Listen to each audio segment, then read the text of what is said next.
করছেন ট্যালেন্টো এভিয়েশন।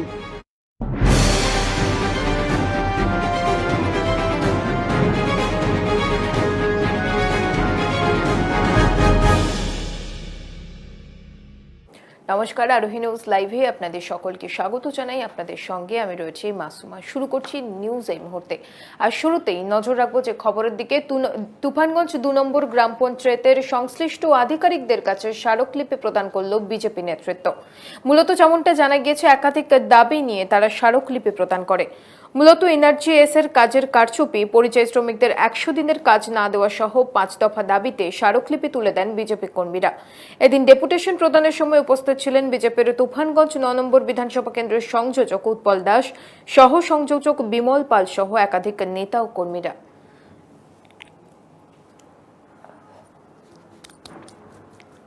তুফানগঞ্জ ২ নম্বর ব্লকে ১২ কুকালি 2 এর যে অঞ্চল, সেই অঞ্চল ভিত্তিক আমাদের আজকে একটা ডেপুটেশন ছিল।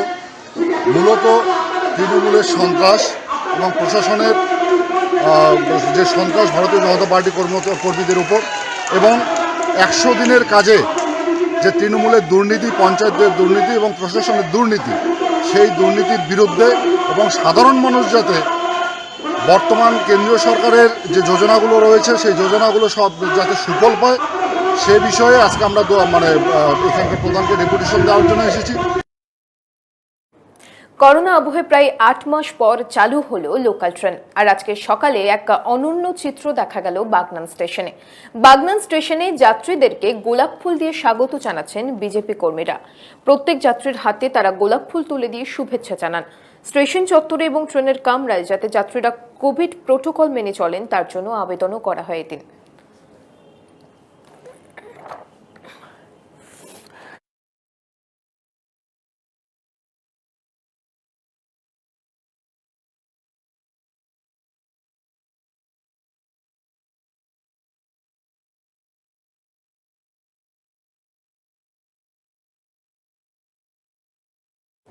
বোলপুরের ৬ নম্বর ওয়ার্ডের দুবরাজপুরের বিধায়কের বাড়ির কাছেই বোমাবাজি করার অভিযোগ, এবং এই ঘটনায় রীতিমতো চাঞ্চল্য ছড়িয়ে পড়ে ওই এলাকায়।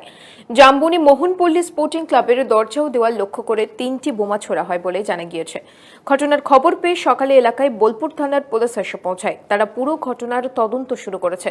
তবে বোলপুরের মতো শহরে এভাবে প্রকাশ্যে দুষ্কৃতীদের তাণ্ডব ও বোমাবাজির ঘটনা ব্যাপক চাঞ্চল্য ছড়িয়েছে। আতঙ্কগ্রস্ত স্থানীয় বাসিন্দারা।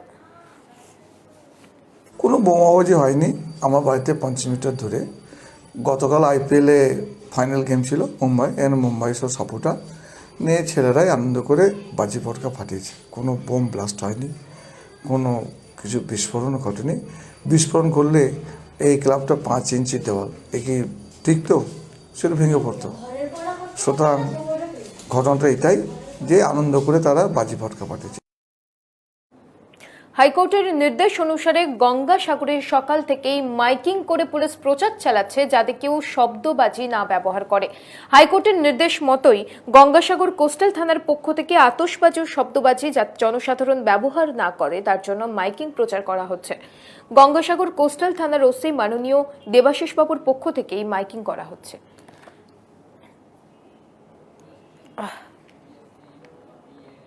দীর্ঘ প্রতীক্ষার অবসান ঘটিয়ে বুধবার থেকে চালু হলো লোকাল ট্রেন। সকাল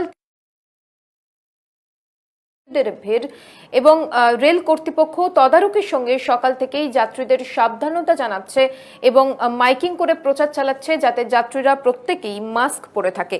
টিকিট কাউন্টারের সামনে দেখা গিয়েছে লম্বা লাইন। করোনা ভাইরাসের সংক্রমণ ছড়ানো রোখাটাই এখন প্রধান চ্যালেঞ্জ রেল ও রাজ্যের কাছে। সেজন্য কোভিড নিয়ম মেনে যাবতীয় ব্যবস্থাও নেওয়া হয়েছে।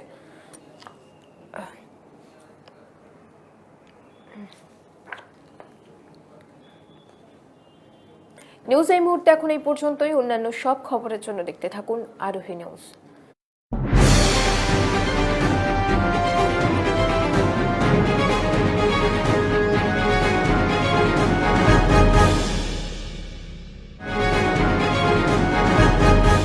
নিউজ এই মুহূর্তে নিবেদন করলেন ট্যালেন্টো এভিয়েশন।